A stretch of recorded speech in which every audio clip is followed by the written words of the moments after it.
All right, so today's video is going to be favorites, as you probably have read from the title. I don't really have an intro, so we'll just jump right in. First thing I have, how could I not mention this? It's making a lot of noise off to the side and you can probably see it already, but it is my YSL puffer bag. This is the small size. I'm really happy with this bag. I did an unboxing. I did another like fashion video with this, and I am so happy I bought this. I look at it every single time and I have like a smile on my face every single time I see it.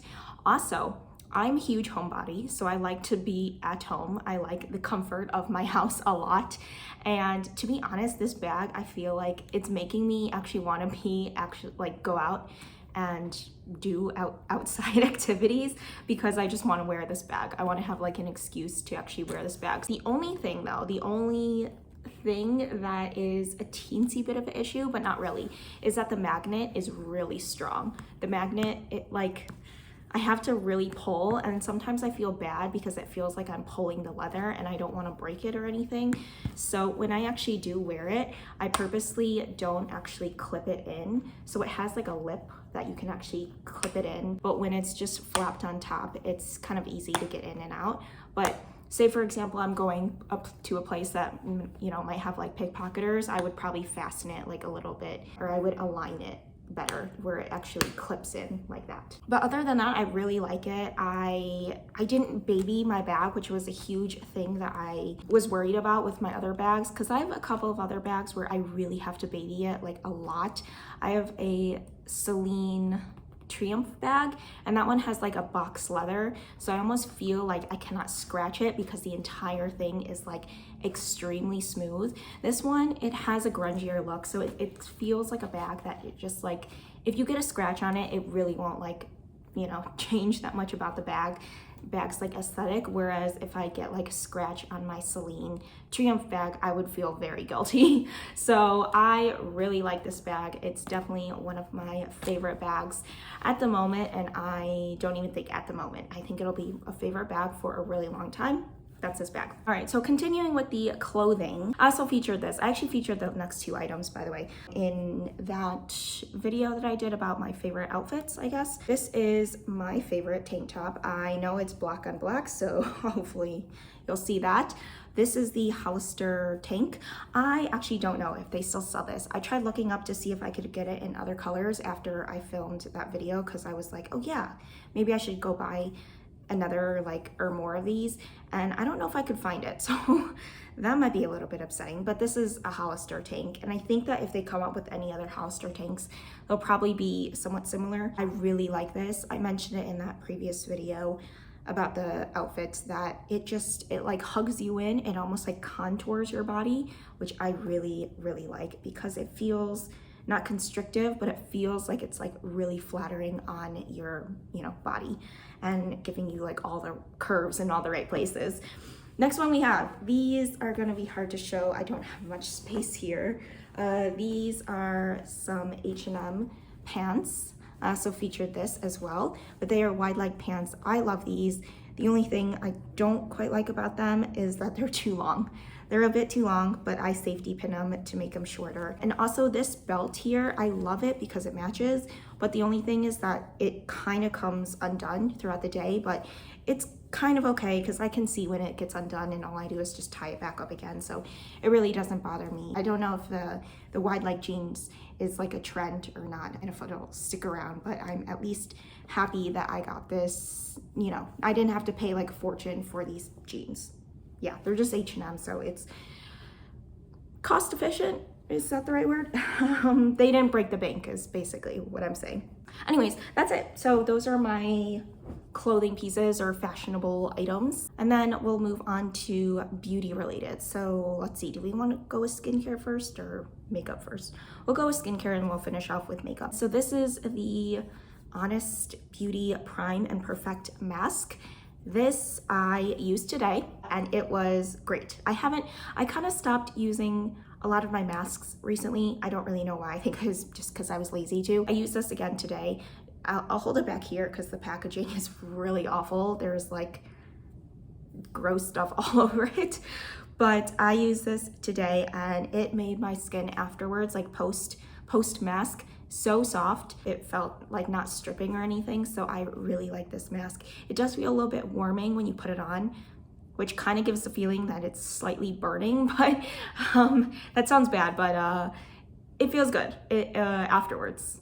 In the moment, it's okay. At first I was like initially a little bit turned off by it, but I've become used to it, so it's fine now. I've used it so many times and I don't think it's that expensive either, so I really like this. Also, this is what it looks like. It's like a purplish, pinkish color.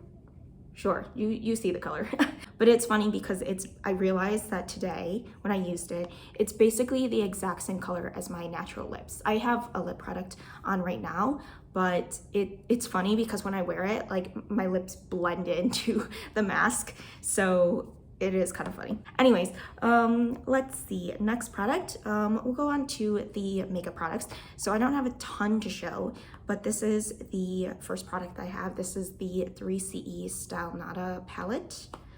I hate how you open it though. I can't ever like use this guy. I always have to jimmy my nail like into the corner and try to flip it up. So let me try doing that. There we go, okay. So here's what it looks like. This is the color Smoother, and it has these great colors. Not a huge amount of depth that you get with this palette, but at the same time, I realized as I've worn makeup more and more that I'm not really looking to have makeup that I guess is like very apparent on my skin. I just like to add a little bit of color. I really like how it leans also into the red tones as well, like a little bit here and here, like they lean a little bit like more into the pink, and then this one as well, although I don't think I've ever used this color. I think I've used every other color besides this one. Maybe I have used it a couple times, but really not that much. I usually lean into like the bottom 6 colors here. And then the other eyeshadow palette I have is this one, which I used today. This is Makeup by Mario's palette. And yeah, it has a full size mirror here, which is awesome. These are the colors. I really like this palette. I have since realized I think I'm a little bit more warm toned, so I think this one leans a little bit more cool toned, especially with this color right here. This is like almost blue. I think Makeup by Mario actually has a warmer toned one, but I think I was like watching some other people do videos and they said that this palette was a little bit better quality than the original one, which is more warm toned, so I don't know. But what's interesting though is that I actually went to Makeup by Mario's website maybe like a couple of days ago, and it sounds like he's releasing another palette. It's like the Ethereal Eyes palette, which I didn't get the first one, which I'm kind of sad I didn't get the first one. Hopefully he like re-releases it or something, but it seems like he has another Ethereal Eyes one. This is not the Ethereal Eyes. This is, did I even say the name of it? Master Mattes the Neutrals. Although it leans a little bit cool. I love the shade kind of variety that you get. So like you can kind of see the depth, the difference in depth. Like this one doesn't get nearly as dark as this one over here. It has almost this very similar kind of color palette. Maybe minus like this color. Then you'll get kind of a little bit similar-ish. I love matte, or not matte palettes, neutral palettes. So if palettes have neutrals in it, then I'm probably interested in it. These are really good. I like them a lot. I use them quite often. Okay, next that we have is the Tower 28 concealer. I don't know if I've talked about this that much. I don't know, maybe not. But I've been using this concealer a lot recently. I know I used to go on and on and on about the like, what is it? The MAC palette, the concealer palette, but this one I've been recently like using this a ton. I used this once just because I wanted to step away from my MAC palette and use something else in my collection. I used this with the Pat McGrath powder, like under eye powder, and they were a match made in heaven. They worked so well together. I put it on in the morning, then went to work, and then came back, and then I looked at myself in the mirror again, and I was just very happy with the way that my skin looked. It still looked really good. I mean, I had a little bit of oil coming through like around this area. It's like if I was to wear a mask, it's like this area that becomes like a little bit oily. For reference, I have I would say like normal kind of dry skin. I think nowadays, since it was a little bit warmer out, I have been getting a little bit more oily, but usually I'm kind of on the drier side. I was wearing this with the Pat McGrath powder and they worked really well together. I don't know, something about it just made my skin feel and look really, really nice. So yeah, that's this concealer. I am happy with the shade I got. I'm not 100% sure. I had difficulty when I remember, like when I was in the Sephora store, struggling a little bit with what shade to get. In the end, I got IE. I think that's what it's called. Unless it's one E, I have no idea. LE, like a lowercase L. This is very nice. It's huge though, so I don't know if I'll ever get through this. That is this product. All right, and then the last product that I have, this is from e.l.f. This is the Glow Reviver Lip Oil. And here it is. It's just another lip oil. I know that they're huge at this moment. This is what, the color Rosewood or something? Rose something. Rose Envy, never mind.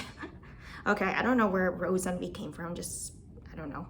I am not currently wearing this, by the way. I am actually wearing this one, but I just got it in my Yes Style haul, which I think was my last video. It might be my last video. I'm trying this out, so that's why I have that on my lips. Also, I did confirm, I think I am warm toned, so this one definitely works on me. I had the other one, which was N1, the color N1, and that one, it doesn't really work well on my complexion. This one, I think works well on my complexion. So I am warm toned, as I've figured out since then. This is really nice. If you see that my lips do look a little bit dry, I don't know if it's this product.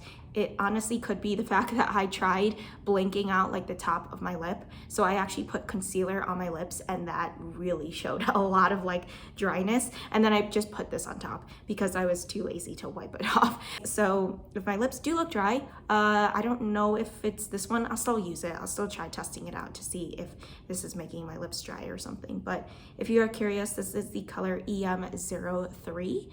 And yeah, did I already say what it was? It's Into You, the Lip Mud. That's what I currently have on my lips right now, which is a little bit like of an orange terracotta, a light terracotta kind of color.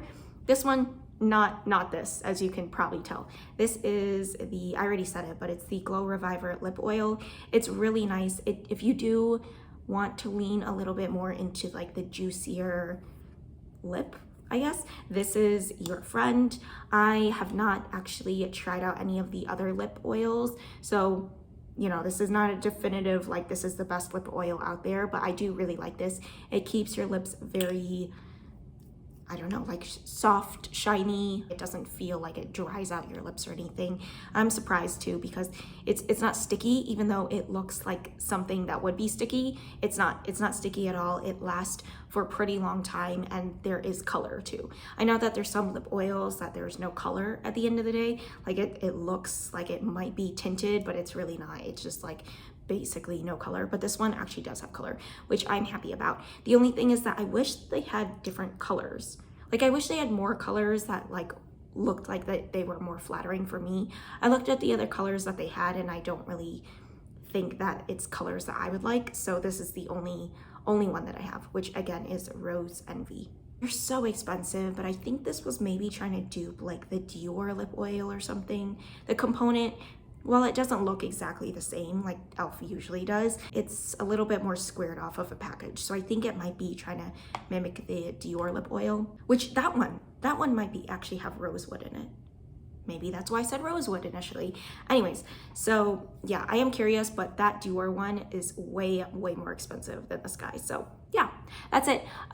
Those are the different products that I have. So thank you so much for watching. These videos might be far and few between. I'm not really sure how to integrate like these recent favorites into my videos. I'll maybe like link my other recent favorites that was really long time ago around here, and maybe also a playlist. Anyways, thank you so much for watching and I hope to see you in another one. Bye.